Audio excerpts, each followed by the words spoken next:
All right, you guys, I wanted to do a quick video that hopefully saves a bunch of you mechanics some time. There's a lot of channels on this problem. This is a 2015 Subaru Forester, and it's got codes for bad solenoids. I'm not gonna do a video on how to remove the valve body because there's a million videos already on that. But what I will tell you is that I pulled the valve body. We have replaced solenoids. We have gotten rebuilt valve bodies. Do not waste your time. This right here is a waste of time. And buying these eBay or these different places on the internet or wherever you're going for your supposedly rebuilt valve bodies, they fail in 2 to 3 weeks if you're lucky. So this is our second rebuilt one, and it has a different problem than the original problem. And we've just been chasing our tail endlessly on this thing. So this is what I finally did. Just go down and get a brand new one from Subaru. That's what this is. It was expensive, but you're just gonna waste your time. I have a couple other professional transmission builder friends, and they said the same thing. They said, do not waste your time trying to put solenoids in these things. They last for a couple of weeks, maybe a couple months if you're lucky. There's even some bigger YouTube channel, Subaru guru guys that are saying you can just replace the solenoids, but I don't see them doing the follow-up, which again, I have, out of the mouth of 2 or 3 witnesses, the other transmission guy that I work with regularly is a huge builder in this area, and he said the same thing. We've tried fixing them with solenoids with aftermarket. You cannot get the original solenoids from Subaru, and so you have to put this stuff in, and it's a complete waste of time. Wherever you're getting them from, this isn't the only source for the aftermarket solenoids, but apparently they're all being made by the same place and just put in whoever's box. And a lot of them are advertised even as OE, which is extremely deceptive because they're all coming from China.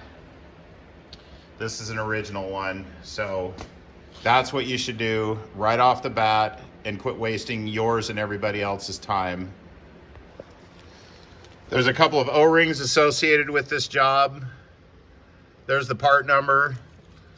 There's where the O-rings go, right there and right there. And there's a gasket. And here's the part number for the gasket.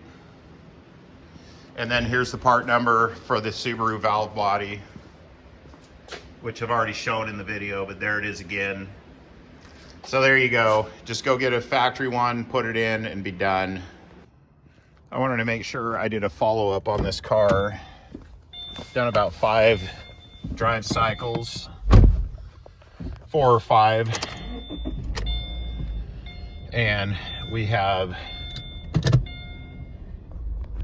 no check engine light, no transmission light, no traction control, no hill assist, no nothing.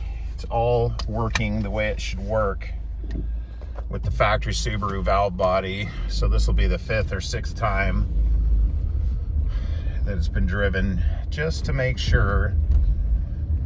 And yeah, by the way, you do not have to go down and have it reprogrammed by Subaru. It was a little bit, I wouldn't say jerky at first, but it wasn't as smooth as it could be. And it was geared like a little off. Like it seemed like it took off kind of too high because it is, CVT, so there's no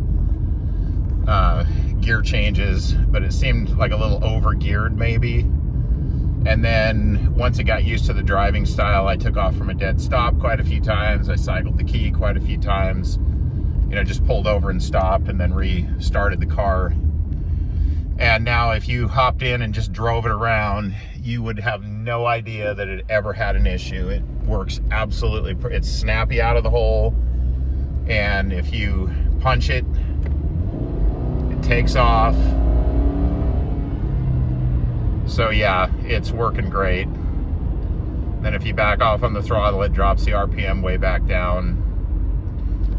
So just wanted to follow up so you guys know that it wasn't a bust putting a factory valve body in this thing. And that's what you should do right off the bat, because everything else I did turned out to be a gigantic waste of time and money.